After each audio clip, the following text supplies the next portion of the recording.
Hi friends, पढ़ते जाओ में आपका स्वागत है। आज मैं आपको बताऊंगा अर्धवार्षिक पेपर को पूरा सॉल्व करके बताऊंगा। और ये है भौतिक विज्ञान का। किसका है? भौतिक विज्ञान का। इसमें देखिए, आपको बहुविकल्पी में पूछा गया है कि समांतर क्रम में जुड़े 10 ओम के दो प्रतिरोध का तुल्य प्रतिरोध क्या होगा। अब आप एक चीज जानिए कि प्रतिरोध जो होता है, कोई अगर आपके पास दो प्रतिरोध है, क्या है? दो प्रतिरोध है, दो प्रतिरोध है। प्रतिरोधों का संयोजन हम दो तरीके से कर सकते हैं। कितने तरीके से कर सकते हैं? दो तरीके से कर सकते हैं। एक तो होता है श्रेणी क्रम, एक क्या होता है? श्रेणी क्रम। प्रतिरोधों का संयोजन एक होता है श्रेणी क्रम, और दूसरा क्या होता है? समांतर क्रम होता है। दूसरा क्या होता है? समांतर क्रम होता है। अब पता है आपको, समांतर क्रम के लिए जो तुल्य प्रतिरोध का फॉर्मूला होता है वो होता है 1/R बराबर 1/R1 प्लस 1/R2।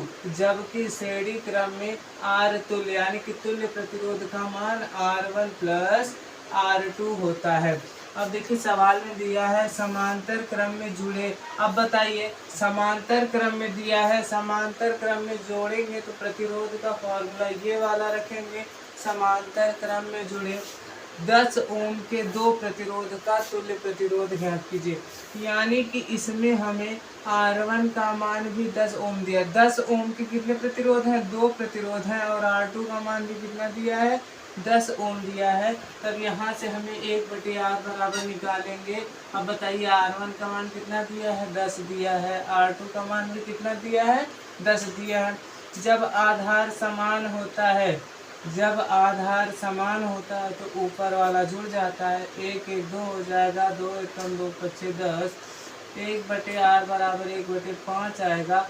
ये इसका गुणा इधर होगा, इसका गुणा इधर। R बराबर कितना हो जाएगा? 5 ओम। तुल्य प्रतिरोध कितना आया? 5 ओम। यानी कि 5 ओम ऑप्शन में है। ये वाला ऑप्शन इसका क्या है? सही है। ठीक है। अब देखिए, आपका आया है धारिता का मात्रक है। ऑप्शन में आया है धारिता का मात्रक। इसमें ऑप्शन में दिया है कूलाम दिया है, एम्पियर दिया है, वोल्ट दिया है, कूलाम प्रति वोल्ट दिया है। आपको पता होगा कूलाम जो मात्रक है वो किसका मात्रक है? आवेश का मात्रक है। कूलाम किसका मात्रक है? आवेश का मात्रक है। एम्पियर जो है, एम्पियर जो है किसका मात्रक है? धारा का मात्रक है। एम्पियर किसका मात्रक है? धारा का मात्रक है। वोल्ट किसका मात्रक है? विभव का मात्रक है। किसका मात्रक? वोल्ट है। विभव का मात्रक क्या है? वोल्ट है। आपका लास्ट क्या बचा? कूलाम प्रति वोल्ट। यही क्या है? धारिता का मात्रक है। किसका मात्रक है? धारिता का मात्रक क्या है? कूलाम प्रति वोल्ट है। इसका मतलब कूलाम प्रति वोल्ट पे हम सही कर देंगे। क्यों? इसमें पूछा है धारिता का मात्रक क्या होगा। धारिता का मात्रक क्या होता है? कूलाम प्रति वोल्ट। कैसे पता? आप देखिए, ये कूलाम जो होता है किसका मात्रक होता है? आवेश का। एम्पियर जो होता है धारा का मात्रक होता है। वोल्ट जो होता है किसका मात्रक होता है? विभव का होता है। तो लास्ट में बचेगा कूलाम प्रति वोल्ट। ये किसका मात्रक हो जाएगा? धारिता का। एक चीज आप जानिए, धारिता को हम किससे प्रदर्शित करते हैं? C से। धारिता को हम किससे प्रदर्शित करते हैं? C से। और धारिता बराबर होता है आवेश बटे में, धारिता बराबर क्या होता है? आवेश बटे में विभव। आवेश बटे में क्या होता है? विभव। आप यहाँ से भी निकाल सकते हैं कि इसका मात्रक क्या होता है? आवेश का कूलाम होता है, बटे में विभव का मात्रक क्या होता है? वोल्ट होता है। तब आप बताइए धारिता का मात्रक क्या हो जाएगा? कूलाम प्रति वोल्ट। अब बताइए, कूलाम बटे वोल्ट कहीं पे दिया है? यहाँ पे दिया है। इसका मतलब धारिता का मात्रक क्या हो जाएगा? कूलाम प्रति वोल्ट। अब देखिए, पृथ्वी के ध्रुवों पर नति कोण का मान 90 अंश होता है। पृथ्वी के ध्रुवों पर नति कोण का मान क्या होता है? 90 अंश होता है। ठीक है। पृथ्वी के ध्रुवों पर नति कोण का मान 90 अंश होता है। इस नति कोण को हम नमन कोण भी कहते हैं। नति कोण को क्या कहते हैं? नमन कोण भी कहते हैं। नति कोण को क्या कहते हैं? नमन कोण भी कहते हैं। आपको इतना समझ में आया होगा। अब देखिए, आपका जो अगला सवाल पूछा है एम्पियर की परिभाषा दीजिए। क्या दीजिए? एम्पियर की परिभाषा लिखिए। 2 नंबर में पूछा गया है एम्पियर की परिभाषा लिखिए। क्या पूछा है? एम्पियर की परिभाषा लिखिए। तब ध्यान से देखिए आप लोग, किसका मात्रक एम्पियर होता है? धारा का मात्रक क्या होता है? एम्पियर होता है। धारा का मात्रक क्या होता है? एम्पियर होता है। धारा का मात्रक क्या होता है? एम्पियर होता है। हमें क्या बताना है? एम्पियर की परिभाषा बतानी है। तो आपको इतना पता है कि धारा का मात्रक एम्पियर होता है। अब एक चीज जानिए कि I बराबर क्या होता है? I, धारा को हम किससे प्रदर्शित करते हैं? I से। I बराबर होता है Q बटे T।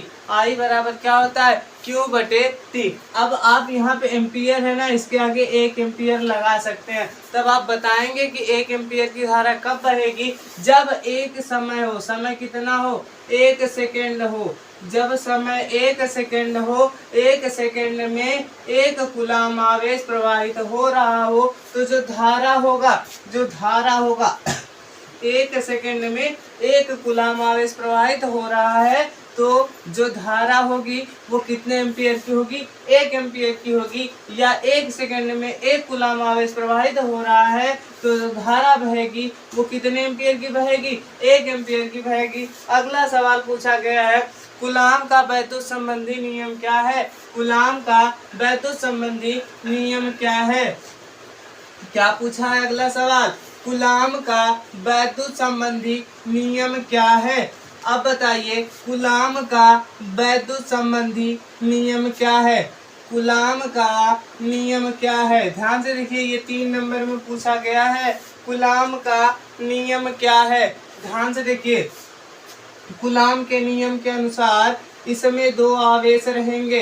क्या रहेंगे? एक आवेश मान लीजिए Q2, एक आवेश Q1 रहेंगे। इनके बीच की दूरी R मान लेंगे। क्या मान लेंगे? इनके बीच की दूरी R मान लेंगे। हमारे पास क्या रहेंगे? 2 आवेश रहेंगे, Q1 और Q2 रहेंगे। इनके बीच की दूरी हम R मान लेंगे। तो कहेंगे कूलाम के नियम के अनुसार यदि 2 या 2 से अधिक आवेश क्या है? कूलाम के नियम के अनुसार आप क्या कहेंगे? कूलाम के नियम के अनुसार यदि हम 2 या 2 से अधिक आवेशों को लें, तो उन दोनों आवेशों का जो गुणनफल है, उन दोनों आवेशों का गुणनफल जो है वो उन पे लगने वाले बल के क्या होता है? अनुक्रमानुपाती होता है। आप क्या कहेंगे? 2 आवेशों के बीच लगने वाला आकर्षण या प्रतिकर्षण बल उन दोनों आवेशों के, यहाँ पे देखिए Q1 Q2, आवेशों के गुणनफल के अनुक्रमानुपाती होता है, तथा लगने वाला बल तथा उनके बीच लगने वाला बल उनके बीच के दूरी के वर्ग के क्या होता है? व्युत्क्रमानुपाती होता है। कूलाम का नियम क्या है? 2 आवेशों के बीच लगने वाला आकर्षण या प्रतिकर्षण बल दोनों आवेशों के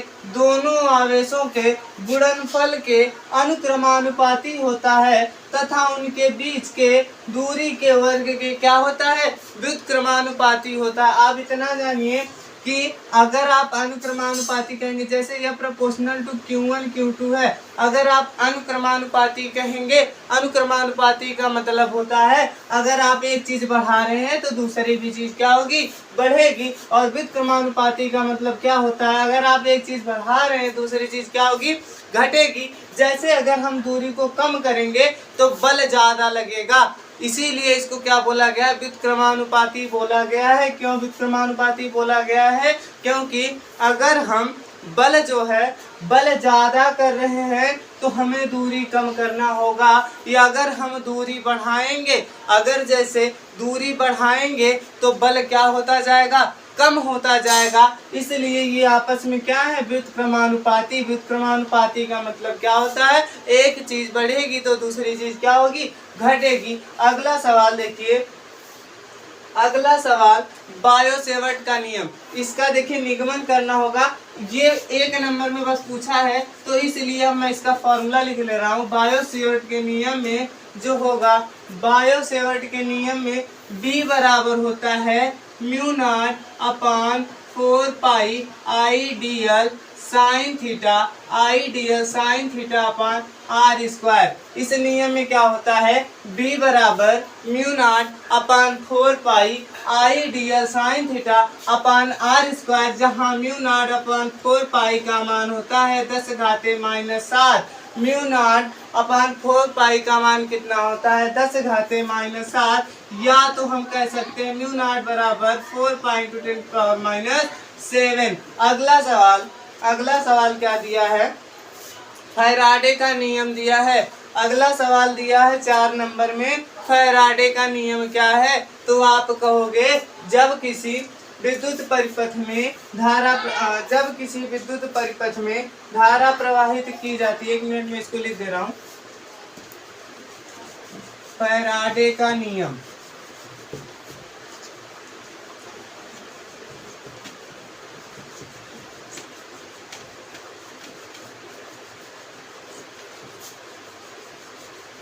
हाँ, फैराडे का नियम।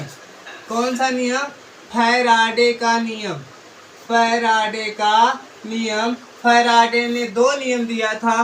पहला नियम क्या है, फैराडे ने 2 नियम दिया था। पहला नियम है जब किसी चुंबकबद्ध कुंडली में, पहला नियम क्या है, जब किसी चुंबकबद्ध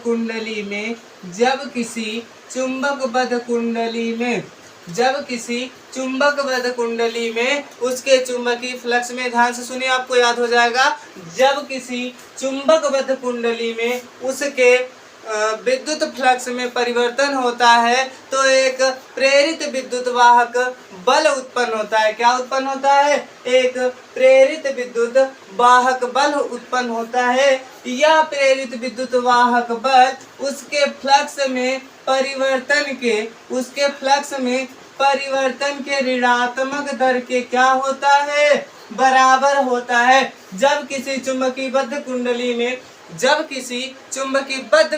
में उसके चुंबकीय फ्लक्स में परिवर्तन होता है तो एक क्या उत्पन्न होता है, प्रेरित विद्युत वाहक बल उत्पन्न होता है। यह प्रेरित विद्युत वाहक बल कुंडली में चुंबकीय फ्लक्स के परिवर्तन के, यहाँ पे माइनस लगा तो क्या कहेंगे, चुंबकीय फ्लक्स के परिवर्तन के ऋणात्मक दर के क्या होता है, बराबर होता है। और आप इसका फैराडे का दूसरा नियम देख लीजिए कि किसी चुंबकबद्ध कुंडली में उत्पन्न प्रेरित विद्युत वाहक बल, क्या कहेंगे फैराडे के द्वितीय नियम में, किसी चुंबकबद्ध कुंडली में उत्पन्न प्रेरित विद्युत वाहक बल सदैव उन कारणों का विरोध करता है जिनके कारण वह क्या होता है, उत्पन्न होता है। पहला नियम आपने देखा, जब किसी चुंबकबद्ध कुंडली में क्या होता है, चुंबकीय फ्लक्स में परिवर्तन होता है तो एक प्रेरित विद्युत वाहक बल उत्पन्न होता है। यह प्रेरित विद्युत वाहक बल उस फ्लक्स में परिवर्तन के ऋणात्मक दर के क्या होता है, बराबर होता है। और आपने दूसरा नियम क्या पढ़ा आपने, कि जब किसी चुंबकबद्ध कुंडली में प्रेरित विद्युत वाहक बल उत्पन्न होता है तो यह प्रेरित विद्युत वाहक बल सदैव उन कारणों का विरोध करता है जिनके कारण वह क्या होता है, उत्पन्न होता है। ठीक है, अब बताइए दूसरा नियम आपको याद हो गया, पहला नियम आपको याद हो गया। इसके बाद आपको दिया गया है गॉस की प्रमेय दिया गया है। क्या दिया गया है, गॉस की प्रमेय दिया गया है। तो गॉस की प्रमेय क्या होती है, आप कहोगे किसी बंद परिपथ में आप क्या कहोगे, किसी बंद परिपथ में उपस्थित कुल आवेश का मान उसके 1/ε0 गुना होता है।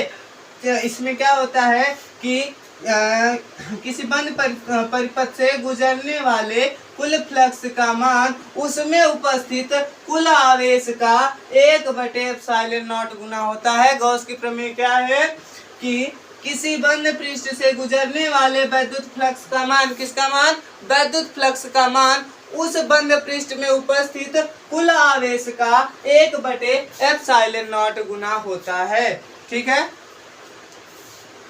अब आपका मेन टॉपिक हो गई है।